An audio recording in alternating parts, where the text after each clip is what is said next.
karoora akka mana hojichaatti qabatame milkeessuuf bu'uura kan ka'an hojiileen abdachiisoon raawwatamaniiru jedhan hojii gaggeessaa mana qopheessaa bulchiinsa magaalaa Adaamaa obbo Makuraa Shuumi. Manni qopheessaa bulchiinsa magaalaa Adaamaa raawwii hojii kurmaana tokkoffaa kan bara 2016 bakka hooggantoonni fi hojjettoonni sadarkaa magaalaarraa hanga aanaatti tajaajila kennan argamanitti gamaggameera. Haasaa baniinsaa kan taasisan hojii gaggeessaa mana hojichaa obbo Makuraa Shuumi karoora xiiqii akkasumas mul'ata Smaart Adaamaa milkeessuuf hojiilee raawwataman adda baasuu fi haalli uummanni hojiilee irratti hirmaachifamaa itti ture xiinxalluudhaan kallattii egeree teechisuun kaayyoo ijoo sagantichaati jedhan. Keessattuu akka magaalaa keenyatti yeroo fudhan magaalaan keenya yeroo ammaa yaadama Smaart Adaamaa magaalota Oromiyaan magaalaa biyya keenya keessa jiran akka Itoophiyaatti jiran keessattuu hojiiwwan badhaadhinumaatiin milkeessuudhaan hojiiwwan badhaadhinni qabatee deemu keessaa magaalaan keenya ijoon guddaan yaadamichi hojiitti kan hiike magaalaa keenya.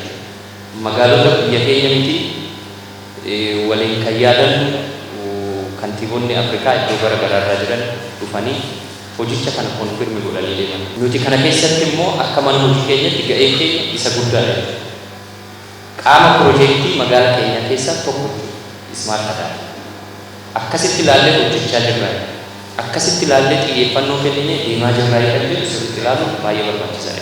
Gabaasni dameelee hojii dhiyaatuunis irratti mari'atameera. Gama tajaajila mana qopheessaatiin inisheetiivota qonnaa magaalaaf lafti akka qophaa'u taasisuun kilaasteraan raawwatamuutu ka'e. Qulqullina magaalaa irratti bifa idilee fi al-idileetiin hojjechuu akkasumas manneen dhuunfaa hanga fageenya raadeesii 20 fi kanneen daldalaa immoo hanga raadeesii 50 naannoo isaanii akka qulqulleessan tolchuu irratti jalqabbiin jiraachuutu eerame. Bo'oowwan lolaa kiiloomeetira 100 fi 11 qulqulleeffamuu kan ibsu gabaasni kun magariisummaa irratti biqiltoota gosa adda addaa miliyoona 5 dhaabuuf karoorfame miliyoona 5.4 magaalaa keessaa fi alattis raawwatamuu hima. Piroojeektoota buleeyyii 27 haala adda addaatiin bara bajatichaatti ce'an ganna keessa hojjechuun garii isaanii tajaajilaaf oolchuunis ibsameera. Piroojeektoota haaraa 118 keessaa 81 caalbaasiin ba'ee hojiitti galchuuf akka ta'e kanneen hafanis sadarkaa garaagaraatiin haal dureewwan xumuruun akka raawwitti seenaniif hojjetamuutu ka'e. Hirmaattonni gamaggamichaas yaadota adda addaa dhiyeessuun gabaasicha kan gabbisan yoo ta'u ciminaalee mul'atan akka raaciteetti fayyadamuun hojiilee karoora qabame milkeessuun fayyadamummaa jiraattota magaalattii fidan raawwachuuf qophii ta'uu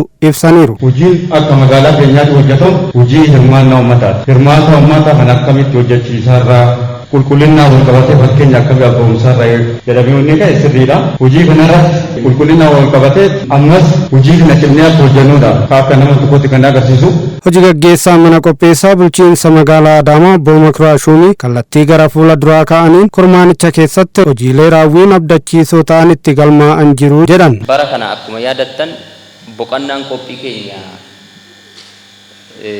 yeroo dheeraa fudhatamee karoorri xiinxalamee hanga nama dhuunfatti akka deeme sirriitti ilaaluun baay'ee barbaachisaadha jechuudha. Boqonnaan qophii hojiiwwan bara 2016 nu ittiin hojjennu hanga nama dhuunfaatti hojjetaarra darbee hanga jiraataatti warri gandoota baadiyyaa qabdan hanga qonnaan bulaatti deeme jechuudha. Qophiin karoora keenya namni tokkoon isaa maal akka hojjetu akka beekuu fi maal akka raawwatu akka beeku bara kana keessatti sirriitti ilaalame jechuudha. Bu'uurri karoora xiiqii nu jennuun keessattuu xiyyeeffannaan inni boqonnaa qophii keessatti kenname akka naannootti akka magaalaa keenyatti akka mana hojii keenyattis yeroofiin waan salphaan turre jechuudha. Haa ta'u malee tajaajila irratti qaawwaa mul'atu akkasumas qulqullina irratti ammallee hawaasa guutumaan abboomsuu dadhabuun furamuu akka qabu akeekan. Karoorichi akka nama dhuunfaa bira haa ga'u jenne sana hanqinni inni argisiisaa jiru tokkoffaa qulqullina irratti namni abboomsu irratti maaliif hanqinni uumamee kan jedhu kana yoo laalle karoorichi nama dhuunfaa bira hin geenye kan jedhu agarsiisa jechuudha. Agarsiistuun isaa alaammaname hin amanne. Kanaaf akka barbaanne qulqullina irratti deemuu dadhabne jechuudha. Amma magaalaa keessa yoo sochootan achitti kosiitu walitti qabamee jira, achitti kosiitu walitti qabamee jira, gaggeessaa kana hundatu jira. Gabaasni karoorri keenya immoo nama dhuunfaa bira ga'ee jennu lakkoofsi isaa achi ol jira jechuudha. Kun hin ta'u jechuudha. Sirraa'uu qaba kun. Karoorri xiiqii baay'inaa fi qulqullinaan karoorfachuu fi bifuma wal fakkaatuun raawwachuu barbaada kan jedhan obbo Makuraan kanumas gochaan agarsiisuuf yeroo hundaa qophaa'uun barbaachisaa akka ta'e hubachiisan. Tokkoon nama mana hojii kana keessatti bakka inni jirutti maalan hojjedhaa kan jedhu kana sirritti beekee adda baafatee hojicha kana kan hojjete ta'uu sirritti beekuun baay'ee barbaachisaadha jechuudha.